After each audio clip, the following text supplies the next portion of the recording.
If I asked you, what is the 100 thumbnail approach, or what is list storming, would you know what I'm talking about? Now, if you haven't got a clue, do not worry, because most designers have never heard of these things, or they don't make use of them. Everything you'll learn in today's video will help you to come up with more ideas and generate better concepts for your design briefs. And I even have some free software to show you, so let's get right into it. Let's start off with list storming. Now, this is a proven method for generating ideas and concepts, much like everything in today's video. Now, it's common knowledge that everybody is different, and some methods will work better for certain people, and maybe your mind is set up perfectly for list storming. To do list storming, all you do is grab a pen and a notepad or just some paper, and then you sit somewhere quiet with no distractions. Take a few moments to breathe and to relax so your thoughts are really clear. So when you're ready, start off with the main keyword, and you might be asking yourself, what is the keyword? Well, let's take an example of a logo design project. At this point in the project, you should have already done the research and you should understand everything about the client and also the target market. And so we can take the example of designing a logo for a fashion label. I would put their name at the very top of the paper, and then I would quickly write down words below the title in quick succession. Whatever comes to your mind, you will scribble down on that paper until you reach the bottom of the paper. So you could start off with a fashion label at the top, the name, and then you could write down shoes, style, elegance, and so on. This approach allows you to quickly bring many words, feelings, ideas, or physical objects that can be linked to the brand or the keyword in a short space of time. Now, you can do this as many times as you want on the one keyword, and you should keep the lists, because they can be used later to create concepts by pairing up different words together and generating further ideas.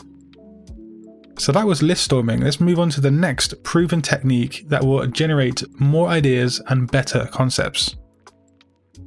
This second one is called the 100 thumbnail approach. Now again, I do suggest doing this after the research phases have been conducted in your projects. Research is king to any design outcome. So with this approach, you simply draw or print out 100 small rectangle line boxes, so maybe 10 on each page as an example, and then you proceed to rapidly fill out each box with an idea, a thought, or a potential concept. You just sketch down and draw ideas inside these boxes. Now this approach is slightly different to the first example because this one is based around visual ideas as opposed to the written language. And like I said, our brains work differently, and so some of us might find visual ideas more appealing than the written word. Anyway, with the 100 thumbnail approach, you obviously have a lot of junk or useless outcomes, but there are going to be gems within the rough, and so some of those boxes will contain great ideas that you can pursue and develop. Much like the first example, the idea here is to quickly draw out thoughts from your mind onto paper, often without much conscious thought at all. You really will be surprised what's hiding away in that brain of yours. So the third example today is my personal favourite, and that is mind mapping. This is much like the first example of list storming, but it's less rushed and it's more methodical. You start with an essence word, which is a word that clearly relates to something specific and represents an emotion or a physical aspect of whatever it is you have in mind. So again, let's use a fashion label as an example here. Using free software such as this, you can create other aspects related to that original word, or even words linked to new words and so on. Eventually, you will have pulled out many ideas and many aspects to your original word, and from there you can combine things to generate concepts.